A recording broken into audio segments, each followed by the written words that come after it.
How's it going, everybody? So last week we covered the first story from the Tales from the Shadows series, and since you guys seem to enjoy it, we're going to pick up with the second story this time. So I want you guys to sit back, grab a snack, and listen to the Tales from the Shadows episode 2, Echoes of Delusion. The evening found them at their usual table at the Shiokaze hostelry. Though he and his traveling companion had by now become a familiar sight in Kugane, few there had any inkling just how odd a pair they made. A dragon slayer, albeit retired, and a dragonette. "It's well you had me to get us out of our predicament," Onkai observed in that insufferably smug tone of his, and not for the first time. But this, Estinian decided, was one time too many. Face darkening, he snatched a piece of sun-dried squid, known to the locals as surume, from the plate between them, making the diminutive dragon blink. A predicament of your making. Your false lead that caused us needless toil. Tearing off some chewy squid with his teeth, he let out an irritated sigh. Gods, how did it come to this? But the answer he knew all too well. It had begun amidst smoke and ash at the Gimlet Dark, where he had plucked the Warrior of Light from the jaws of death. Having borne his stricken comrade to the Ishgardian encampment, he had promptly taken his leave, reasoning that his skill with the lance would be of more use on the battlefield than in the infirmary. And so he had turned his steps back towards the fighting, minded to lend the alliance his strength, only to learn that it was no longer needed, for Xenos had withdrawn from the front lines, leaving the Imperial forces defanged and in disarray. Thus had Estinian found himself aimlessly wandering the snow-swept fields of Kurthus, which is where he had heard a familiar draconic voice calling out to him, Onkai. In the past, he had aided the dragonette in his quest to find his sire's long-lost consort, a journey to the far east which had, it would seem, given the creature a taste for adventure, and now he wanted Estinian to accompany him on another. "I've no interest in playing nursemaid," Estinian had replied in a tone that brooked no discussion, but Onkai was not to be discouraged. Having inquired as to the Elizan's age, he retorted with a smirk, "I've lived 10 full your years. It would seem I'm the one who must play nursemaid." In such manner did their conversation unfold, and a pain began to manifest in Estinian's temples, first niggling, then raging, until, driven to the limits of his patience, he had declared with a snarl, "I had forsworn the slaying of dragons, but for you, mayhap I shall make an exception." This said, he had drawn his lance, and made as if to thrust it at Onkai, who duly cheered. "Yes, that's the spirit," Onkai gleefully exclaimed before proceeding to apprise Estinian of his plans. He had previously heard tell, he explained, of an intriguing legend, that of Seiryu, a dragon worshipped in the Far East as a benevolent guardian, but feared in certain corners as a man-eating fiend. "I wish to ascertain the truth of the tales. If this dragon devours man-flesh as some believe, it falls to us to end its reign of terror." So it was that the Azure Dragoon had set forth once more to the Far East, a none too willing traveling companion to an all too willful dragonette. And through painstaking effort, trudging hither and yon, gathering information, they had learned the truth of the legend, to their mutual disappointment. For the dragon known as Seiryu was no dragon at all, at least not the kind they knew, but something more akin to a serpent. And to compound their chagrin, their quest having dragged on far longer than intended, they had found themselves at the limit of their funds. For some days they were forced to endure empty bellies, but their luck had turned when Onkai came to the attention of the proprietor of Kugane's most famous hostelry. Like many a Hingan, the woman believed dragons to be bringers of good fortune, and she had offered them board and lodging in exchange for attracting customers. And here we are, a spectacle for drunkards. "How ungrateful," Onkai said with mock indignance. "I find myself less and less inclined to sear your squid." As little as Estinian cared for the dragon's pertness, at that moment he cared less for the dry rice wine without a savory accompaniment. "Fine, I'm grateful," he managed, resisting the urge to roll his eyes. "Now sear me another one, will you?" Seemingly placated, Onkai breathed fire upon the surume, which released a mouth-watering aroma as it crackled and charred. Estinian allowed it a moment to cool before helping himself to another bite of this strangely addictive snack. Even as he savored the flavor and texture, footsteps rang out from the direction of the tavern's entrance. "Welcome to the Shiokaze hostelry," Onkai cheerily called out to the newly arrived patrons. With a brief shake of his head, Estinian drew breath to offer his own half-hearted greeting, only for the words to die on his lips when he turned around and saw the two Lalafellan maidens standing upon the threshold. "There you are!" shrilled the one in the pink kimono.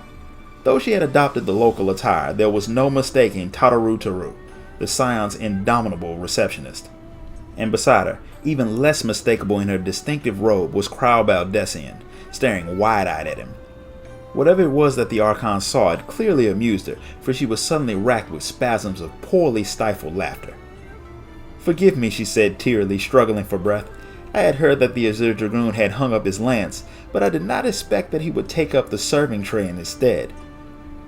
To that assessment, Estinian could offer no retort, and as much as her amusement irked him, above all he was troubled by the creeping sense that he was about to be drawn into yet another bothersome affair. He turned to Onkai. "'Tis time we went our separate ways, little one, but so long as you remain here, you shan't want for comfort. Fare you well." Sparing the visitors no further glance, Estinian picked up his travel sack with the tip of his lance, swung it over his shoulder, and leapt. He shot up to the holster's upper level, landing gracefully amidst startled revelers, who broke out in rapturous applause at what they assumed must be a performance. Disregarding the ovation, he dashed through the door and out into the night. He knew at once where to bend his steps. Kugane Ohashi, for across this bridge there lay the rest of Shisu, entry to which was forbidden to all Asians save a privileged few. Surely it would be the last place they would think to look for him, but he had scarcely settled into his spot against the bridge balustrade to let the haze of the wine clear from his head when from among the passing traffic the Lalafels appeared again. "You do know they won't let you pass without one of these."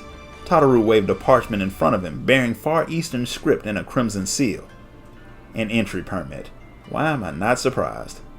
But what was surprising was how quickly they managed to track him down. At that moment, a boat plying the channel below chanced to draw near. He did not stop to think and sprung onto its mast. A few moments and several leaps later, Estinian was taking in the city from the roof of Kugane Castle, a self-satisfied grin upon his face. Let them try and find me here. Absent-mindedly, he withdrew what was left of his surume from the pocket where he had secreted it, raised it to his mouth, and stared. On a nearby walkway, two Lalafels were emerging, led by the Sekisegumi blade bearing a lantern. What sorcery is this? In that instant, it occurred to Estinian that they may well have a good reason to seek him out. The thought quickly faded, however.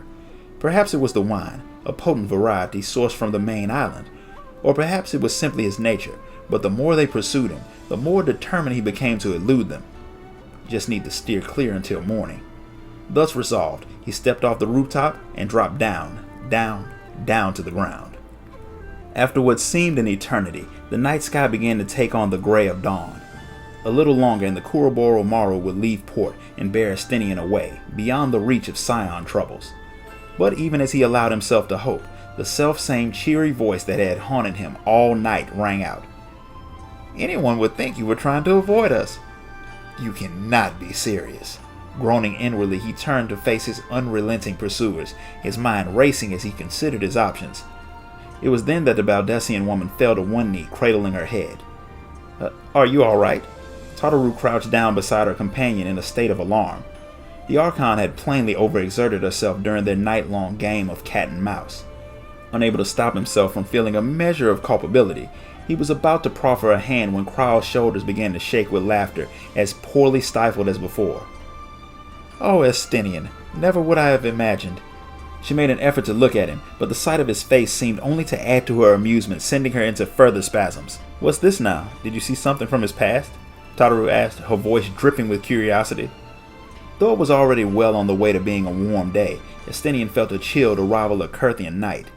He knew that, like the Warrior of Light in his cell, Krau was blessed with the Echo, and could peer into the past through another's eyes. He could not begin to guess which mortifying episode in his life she had just witnessed. There were simply too many. Finally composing herself, Krau stood upright and regarded Estinian with a look of pity. "Be at ease. I am not so heartless as to reveal what I saw. Not here and now, at any rate. Damn you to the bottom of the seventh hell. But enough about that," she continued sweetly. "We were hoping to speak with you, if you have a moment." Estinian's shoulders rose and fell as he sighed in resignation. The chase was over. Later that morning, Estinian stood upon the deck of a merchant vessel bound for Razathan on his way to the Empire. He had been charged with finding, and if possible destroying, an alchemical weapon by the name of Black Rose. Left unchecked, the Garleans would inevitably bring the deadly gas to bear against their enemies, Ishgard among them. The method of his recruitment apart, he could not well stand idly by while his comrades were thus threatened, nor could he deny that he was well suited to the task. As he gazed out at the ruby sea, he rested a hand upon the reassuring weight hanging at his waist, a leather pouch heavy with coin. The spoils of some lucrative venture pertaining to Far Eastern legends, according to Tataru. Yet another bothersome journey, but at least I shan't want for funds. Reaching into his travel sack, he pulled out a piece of freshly seared surame, a parting gift from Ornkai. He took a bite, making sure to chew it slowly. There was no telling when he would see any more. At around the same time, Tataru and Kral were sitting at the Shiokaze hostelry, taking refreshments with their new friend Ornkai. "So tell us, Kral," Tataru began, her cheeks flushed from the rice wine. "What scandalous event from Estinian's past did you see?" Like the morning sun peering out over the horizon, a coy smile slowly broke on Kral's lips. "I'm sorry. Whatever gave you the impression I saw such a thing?" Their boisterous laughter could be heard as far away as the water's edge, but thankfully not beyond. So that's it. The end of the second story of the Tales from the Shadows. So how did you guys like it? Was it as good as the first? Better? Let me know in the comments down below. And be sure to like, subscribe, hit that notification bell. And if you want to buy me a coffee for my work, sign up to become a member of the channel. Until next time, guys. Later.